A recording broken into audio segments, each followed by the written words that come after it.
Welcome to the SwimSwam podcast. I'm your host, Coleman Hodges. Joining me today, she is an NCAA All-American, Big 12 champion, USA national team alumni, and most recently, senior thesis student at the University of Texas.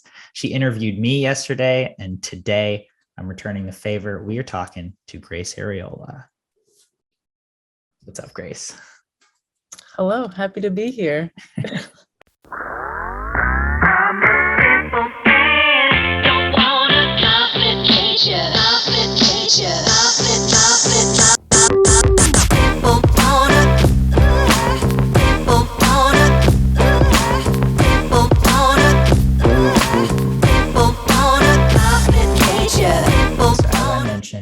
You interviewed me yesterday, which was a very odd sensation for me. I'm not used to that. I'm used to asking the questions. So let's just get it straight. It's my show today. Got it. I don't even have my doc pulled up. We're going to talk about that in a little bit. But first, I want to get to October. In the middle of October, you announced your medical retirement. You had a pretty noisy year, your freshman season in Texas. And then, you had some medical issues and we kind of saw you in and out of the pool. I would be at Texas meets and you were always like in the stands cheering and wearing these awesome, crazy outfits sometimes. And that was super fun to see, but I never, knew what was up. And so, in your own words, can you take us through what led to this medical retirement for you? Yeah, so it was a kind of a long, arduous process of figuring out what was wrong, what had happened, and what to do from there. So I had a pretty great fall of my freshman year. Everything was so fun. I loved being at Texas. It just was very fun. Lots of hard work, nothing I wasn't used to. And then after our fall invite, the Hall of Fame, great meet. I got really, really sick, and it was just this viral illness, and there's really nothing they could do about it. And I got sick in November, kind of recovered, and then got sick again in January. And it was just this really long, drawn out process with this one illness that I just couldn't recover from. And so we thought I got over it, and I just didn't feel the same after. Like, I went to NCAAs that year and I didn't do super well, but I had been sick for 2 months. I just didn't feel myself. And we kind of expected that meet wasn't going to be super great, but we didn't expect that I wasn't going to just recover completely from that. I just was experiencing unbelievable amounts of fatigue, and like every swimmer knows what it's like to be fatigued, but this was a level that I'd never experienced before. And it wasn't something that I could recover from no matter how much time I took off. So I take weekends off. I would sleep in, not come to morning practices, and it just wasn't getting any better. And I couldn't go fast times in practice. Like sprint practices almost stopped entirely. If I was going to do a sprint practice, it meant like the next 3 days were going to be really, really slow, warm down, warm up kind of practices. And that was so hard for me to deal with. I mean, like, these were practices. I remember specifically there was one where it was just 4 150s warm up and I got lapped. My cat just started climbing up the blinds. I got laughed in a 150 and I ran to the locker room and started crying because I just couldn't figure out what was wrong. I felt so bad. And none of the, like, our B1 doctors are amazing and our trainers amazing. And there just wasn't any answers because no one had seen it before. And I got mono tested a bunch of times. I got all these different tests and just nothing came back. And they were just like, I don't know what to tell you. So I spent like the next year just kind of putting my head down and seeing what would happen. And that was my sophomore year. It did not go well. It was mentally so draining. Socially, it like kind of pulled me back from my teammates because I couldn't understand why I wasn't with them. They couldn't understand why I couldn't keep up. And I mean, as a college athlete, you got to look out for yourself first. And that kind of was very lonely for me because it felt like no one was looking out for me. But at the same time, all my teammates have to look out for themselves. My coaches have 30 kids to look out for. And it just was very isolating, even though like everyone was doing what they could do for me.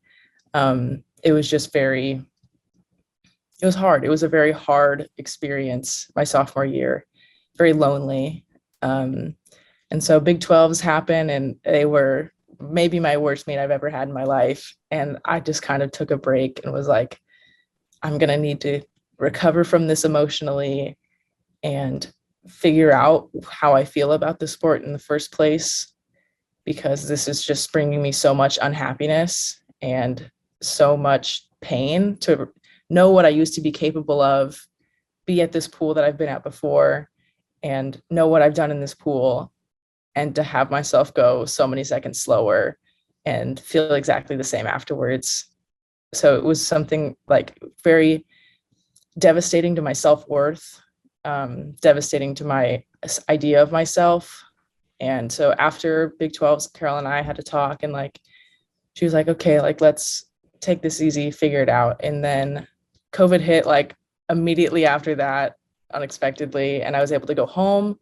And going home was like, you hate to say like that was like the best thing that could have happened for me, but because COVID was so awful, is so awful. But like going home was so healing. And I was able to get to the Mayo Clinic in Minnesota, and they have a chronic fatigue um, like section of the hospital. And I did all these tests, and they were like, you've got chronic fatigue syndrome, a little bit of POTS. Here's what we can do for you. You might consider medically retiring because it's going to be very hard for you to get back if you ever get back. And hearing that, I started crying because I was like, no, like this can't be happening. And it was just a very hard time after Mayo and figuring out what was going to be the next steps. How can I tell this to Carol? How can I tell this to my team? And how can I be a part of the team without feeling like a burden or getting in anybody's way? And luckily, Carol and Mitch was brought on shortly after, and they were both so understanding and so willing to just be like, no, come back. We'll figure this out. Like, this will be okay. And so I did. I came back and I swam for a year. I didn't swim, but I didn't redshirt either, just because it didn't seem like it was worth to redshirt, because maybe I was going to come back. Who knows? Who knew? So I did that year. I swam by myself. I wrote my own practices.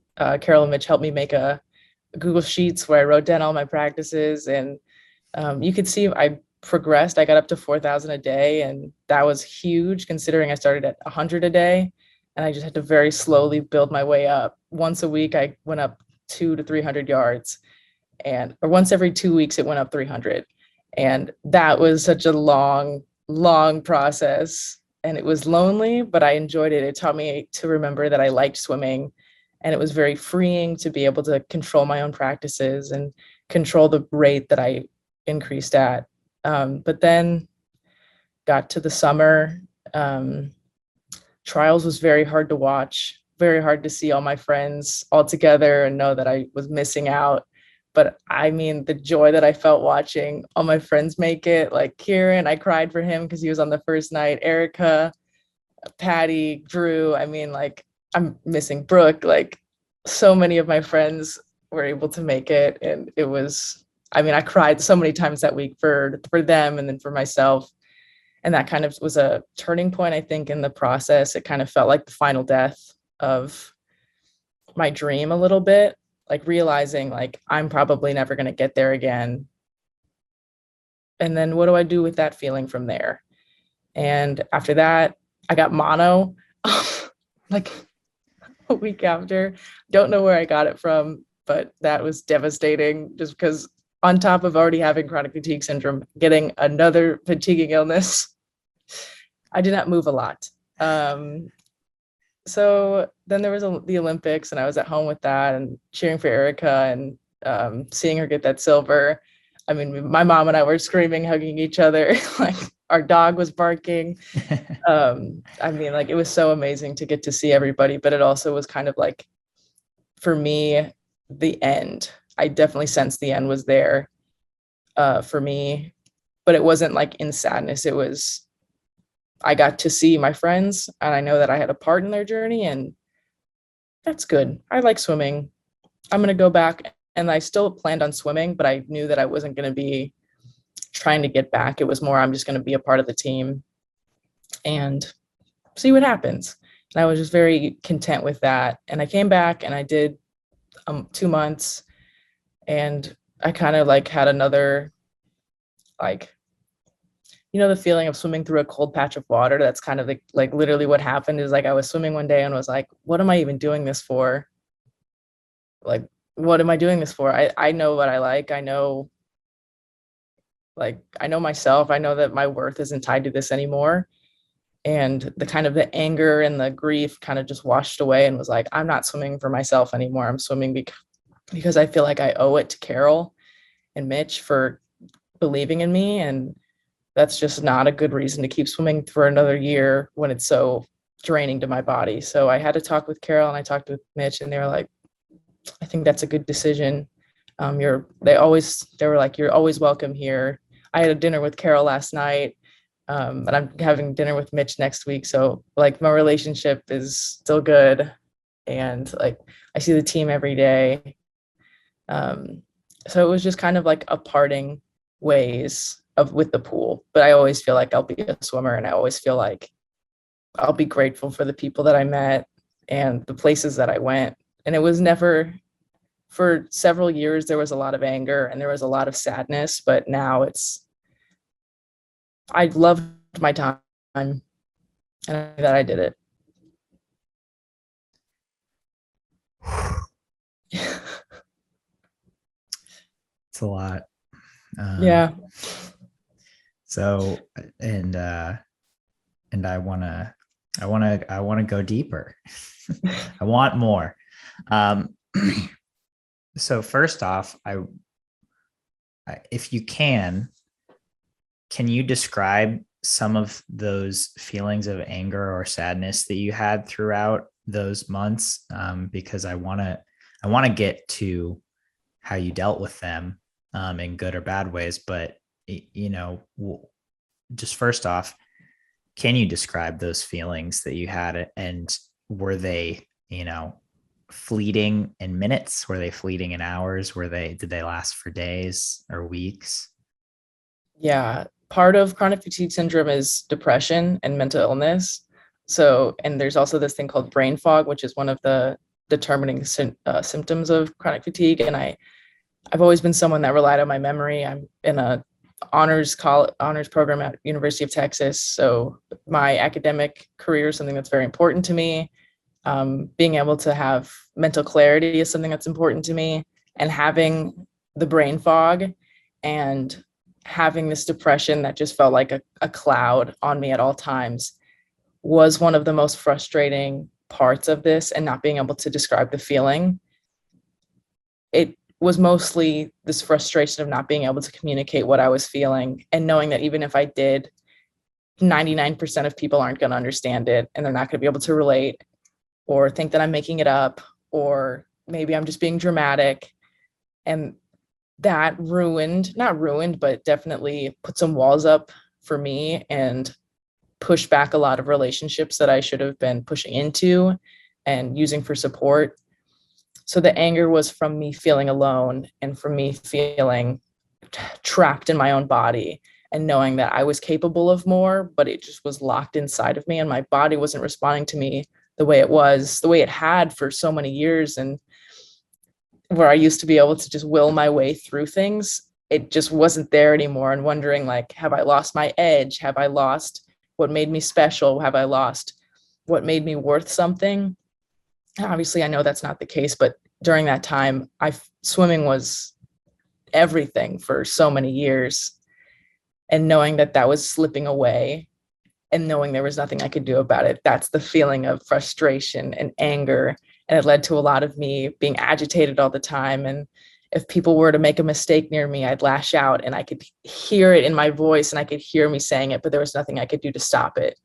And that cost me a lot of relationships, and it cost me a lot of pain from me inflicting pain on other people, because I try to be very kind when I can. And I just have a really big heart for people. And hearing myself say the things that I was saying and doing what I was doing, I felt trapped in my own body. And there's not a worse feeling, I don't think, especially for swimmers, for athletes that have had their bodies obey for so long, to just suddenly act out in this betrayal. and I would swim and then do bad, or like I'd say I decided to do 1250s of backstroke and I got through 6 and I suddenly couldn't feel my legs anymore and I had to crawl to the locker room and my legs were shaking and my arms were shaking and I collapsed in the locker room and I just had to like sit with myself for a long time to recover from that. And when I got home, I just like remember like looking at myself and being like, what the frick is wrong with you? Don't know what the language barriers are on this. Lots of swearing at myself and self-hatred, and just I remember asking myself, like, don't you miss this? Like, why are you protecting me from this? Why are you stopping us from being great like we used to do? Like, because chronic fatigue is I forgot what the word is, like dysautonomia. I don't know how to pronounce that. I've only seen it written, but it's a nervous system dysfunction, basically, where my body thinks that I'm in danger and it's stopping me from doing the activity that it thinks is in danger, puts us in danger, which is swimming. So I can do a lot of other things and be fine, but swimming, because it was associated with the illness, sets off these fire alarms in my head that makes me tired. So stress makes me tired. And I just like lizard brain in my is misfiring. And that's so frustrating because I can't control the lizard brain. I can only control the conscious part of me. And that has nothing to do with what chronic fatigue is. And it's very isolating. It's very frustrating. It's very painful.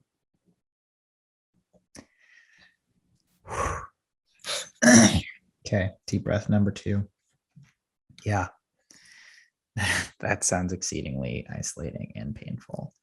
So take us to the light, how you were dealing with this for it's like going on 3 years. Yeah. I mean, two and a half before you finally decided to completely step away from swimming and retire. Mm-hmm. How did you get through it in all of these different phases? I'm sure there are lots of ups and down, maybe small ups and big downs, or maybe even some big ups with some smaller downs. But what tools were you able to slowly put into your belt to get you through this? What was it ended up being the majority of your collegiate experience? So I might cry when I talk about this because I think what changed was I started volunteering at an animal shelter. I volunteer at Austin Animal Center. And that has been, it feels like home to me, is that place and those people. When they started knowing me by name, even though I didn't talk to any of them, and like I was on this Facebook group, and one time they asked me for a dog recommendation. I started crying because I felt so seen, and it didn't matter how I performed or how many dogs I got at it. It mattered that I was there and that I was walking dogs, and it mattered that I was giving love to these dogs and I was cuddling the cats and I was cleaning kennels, and it was just enough that I was there. And that was the difference. It was me doing something that wasn't performance based. It was something that filled my bucket, and I got to name dogs and I got to just love on these dogs, and I see them after they've been adopted. And I cannot rave enough about how volunteering changed my collegiate career. I mean, like, if I didn't have that, I don't know if I'd still at least have swam for as long as I did or been in college for as long as I was. It was the difference maker, was being able to have a space that was completely unrelated to swimming. These people didn't even know I swam. They were like, "Oh, that's great. She watches the big dogs. She's a blue dot rocker." Like, "Oh, that's Limburger's best friend." Like, I was known for the dogs that I loved and the ones that I would walk on the most. And like, that was the difference. I had dogs that loved me, even if I was shaky or if I was walking slow or if I had to sit down. They were happy to sit down next to me. They were happy if I was just there. And that was so rehabilitating for me. And it helped me learn how to walk for long periods of time again and relax when I was doing so, and be stressed, because being at a dog shelter is stressful. There's things that happen. And it kind of rehabilitated my body to learn how to deal with stress and be okay with that. And then I got Granny, my beloved cat. And she's my little ESA, and she cuddles me when I'm feeling bad, and she comes and lays on my chest or bites me. So it was a lot of animals that helped me kind of recover my self-worth and remember that I have purpose outside of swimming. I also have a fish tank. I lost a fish last night, so I'm a little sad about my fish tank. But I have plants. I have beloved roommates. I have friends that I just love to death and that love me. And my family also was huge during this process. Can't iterate enough my family. I feel like I kind of overshadowed them with the shelter, but they'll understand. Um, so my mom and dad were. Well, to be fair, they weren't there, right? Yeah. So I'm from Illinois, and I'm in Texas, which is a long ways away. But my mom got a lot of my calls and always answered when I called. And it was sometimes 2-3 times a day. I was like, Bob, I'm so sad. She goes, I know, it's okay. So my mom was always there for me. My sister had a very similar experience playing college softball with chronic illness. And so she was able to help me through this a lot. Older she was one of the or younger? Yes, I'm the youngest, so I have 2 older sisters and an older brother. Okay. So my oldest sister, was very helpful. My mom and dad, I mean, my entire family just kind of came through for me when I needed them. And even when I didn't need them, they're always there. I love my family a lot. Yeah. So let me take a step back. How did you discover the animal shelter, and when did you start volunteering there? My roommate, Holly Jansen, was my roommate for the first 2 years. Then we moved out of the dorms and we lived together for a year.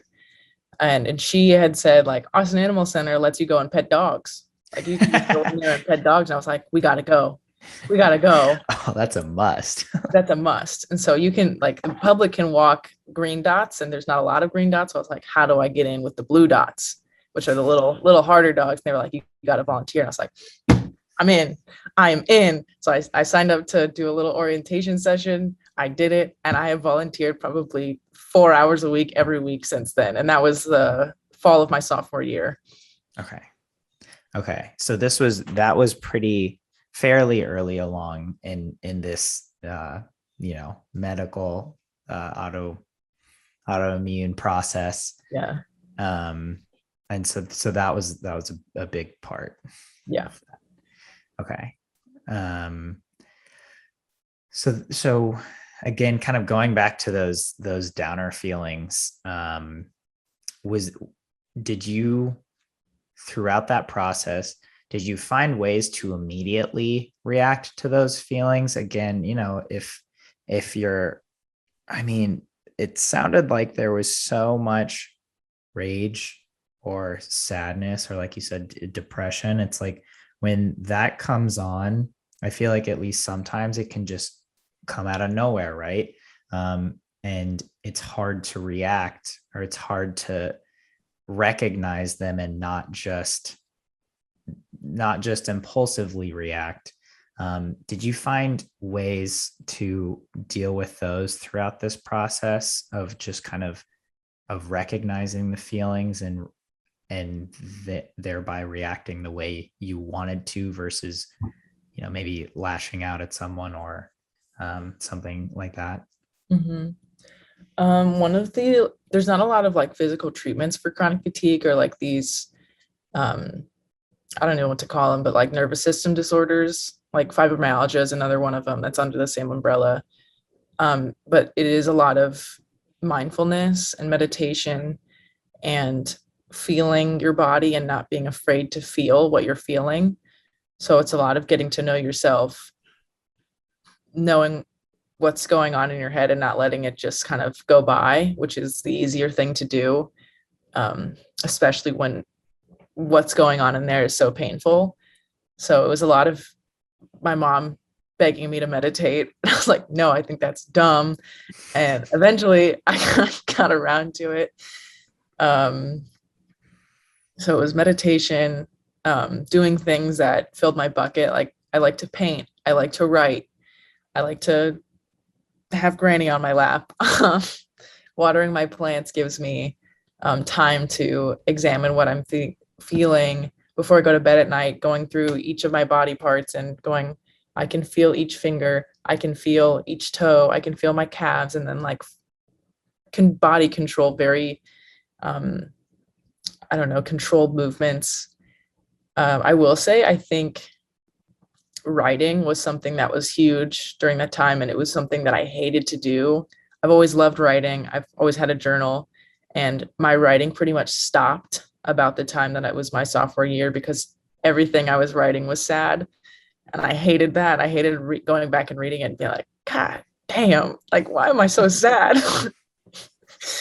But it was something that was important that I did, was definitely writing, journaling what I was feeling, recognizing that it was temporary, recognizing that it's okay that I was feeling those things. Like sadness isn't a bad thing, it's just sadness. Happiness isn't a good thing, it's just happiness. I was had these associations with the feelings I was having versus just feeling them. And then if it was sadness, recognizing it's okay that I feel sad. I don't have to prevent this feeling. It is okay. From something like swimming where emotions aren't necessarily encouraged, where it's a lot of croggling, as we say, or keeping inside like what we've been feeling. Like if you're in pain, keep that to yourself, don't complain. A lot of rehabilitating that kind of mindset and understanding like emotions are all right. They're my friend. They're telling me what's going on. So journaling, recognizing, doing things that fill my bucket, like going to the shelter, painting, writing. Granny, she's being cute, so I'm gonna hold her up. This is the beloved. I'm sorry to disturb you, madam. That was a great answer. Thank you. A lot of things. And just to be totally transparent, I asked this because there might be other people who go through something similar or who just have down times. And I love getting to use this platform as a resource for people who might be listening, who swimmers who might be listening and feel sad, and get to hear what Grace Ariola does when she feels sad, or mad. So that was a good list. Take note, listeners. So I think that was a pretty comprehensive dive into your last 2.5 years. So let's bring it to the present, where you are now in your senior year of college and you're working on a thesis. Tell me about this thesis. Tell me how it came to be. End of question. Okay. So I'm in the Plan 2 honors program at University of Texas. And for our senior year, we write a thesis. And Plan 2 is interdisciplinary liberal arts. Basically, it tells us how to think, how to connect what we learn to our lives, how to be well-rounded people is basically, I'm sure there's a much better answer. I've never learned it.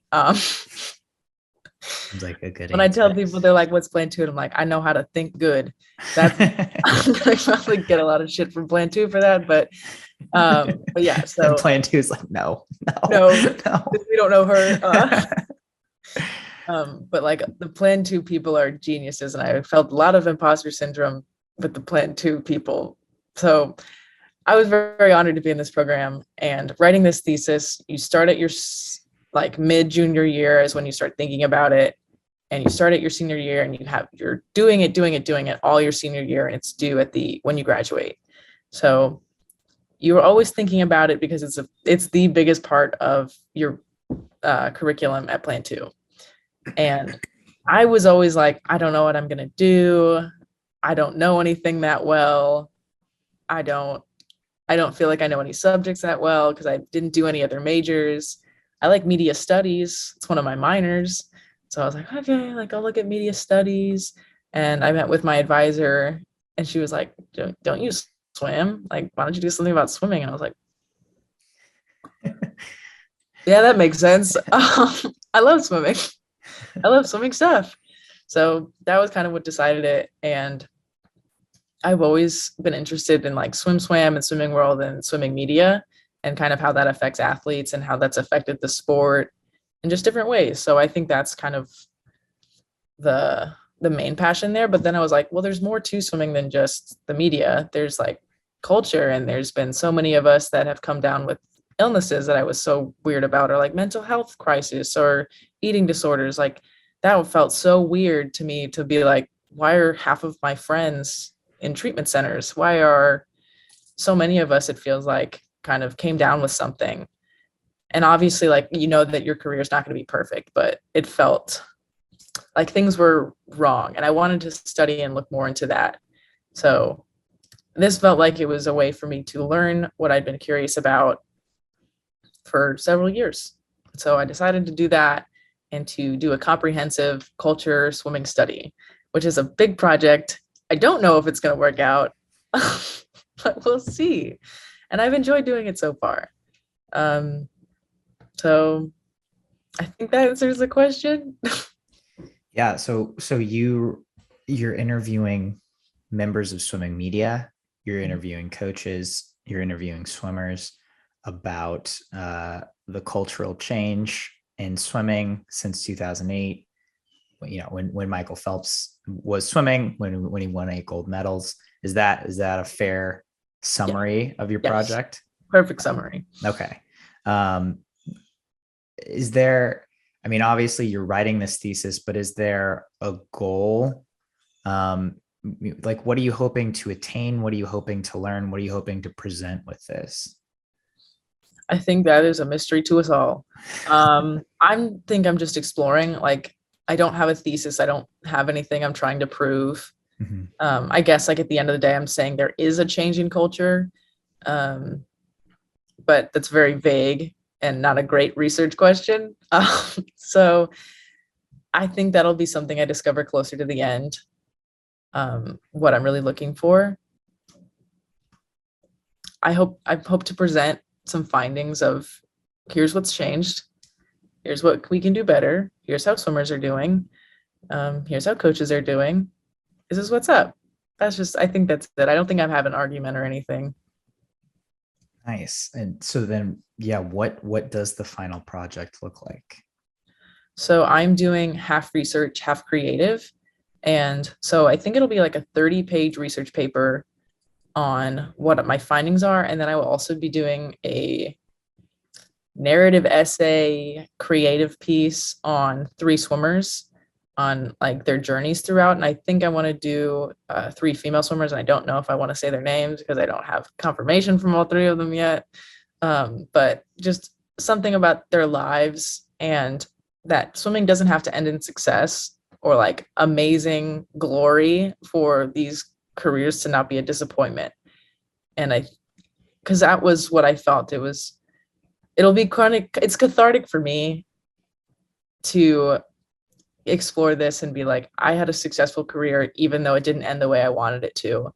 And that's okay. Like a lot of people look back in disappointment. And for a long time, I was like, I think that my career won't have been worth it if I don't make the Olympics or if I don't win an NC2As. And that's just stupid.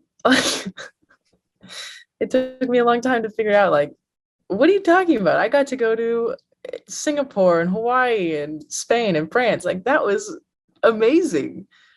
And for me to be like, no, it wasn't worth it because I didn't do this. Like, that was so unhealthy for me. And so I think telling stories that show that, and show that even though they didn't end up with Olympic gold or NCAA careers or anything, like they were still good careers and they were still worth something. And that would have been helpful for me to see. So hoping that that will be helpful for someone else to see. Seems like a very good goal. Okay. You said half essay, half creative, and I was hoping the creative part would be like you present your findings like in a swimming pool while you're like racing a 500 or something. But I don't know, food for thought. There's time.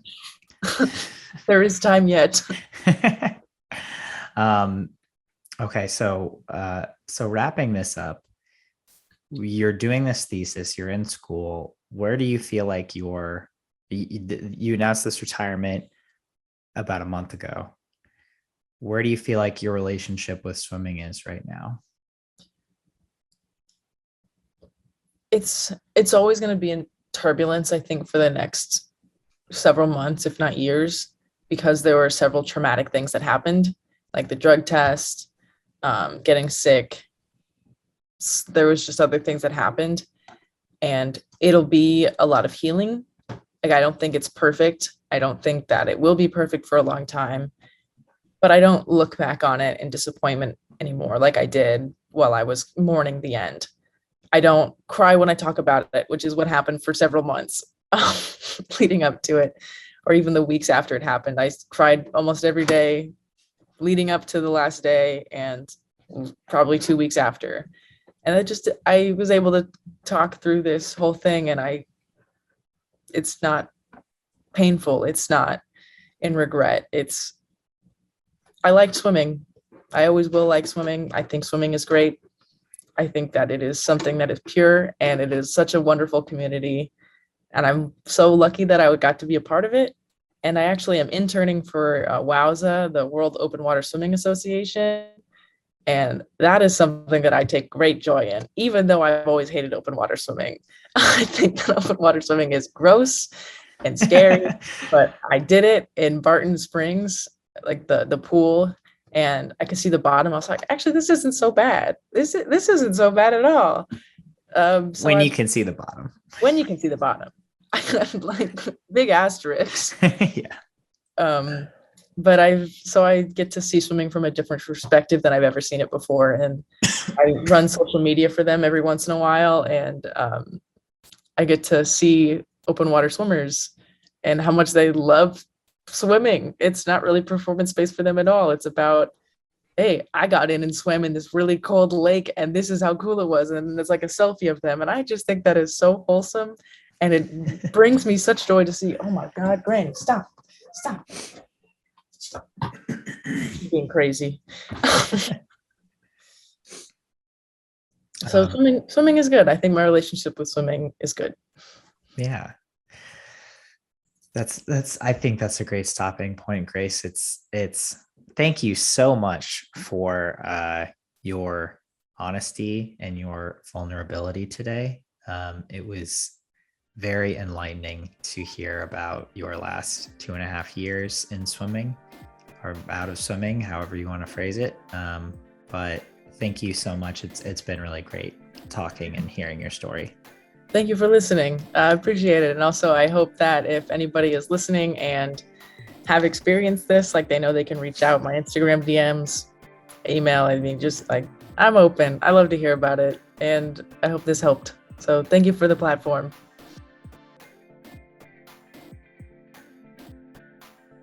You've been listening to the SwimSwam podcast. Stay tuned for new episodes every week. You can take SwimSwam podcast on the go by subscribing on your favorite podcast platform. Look for links in the description below, and be sure to subscribe to our YouTube channel for more videos as well.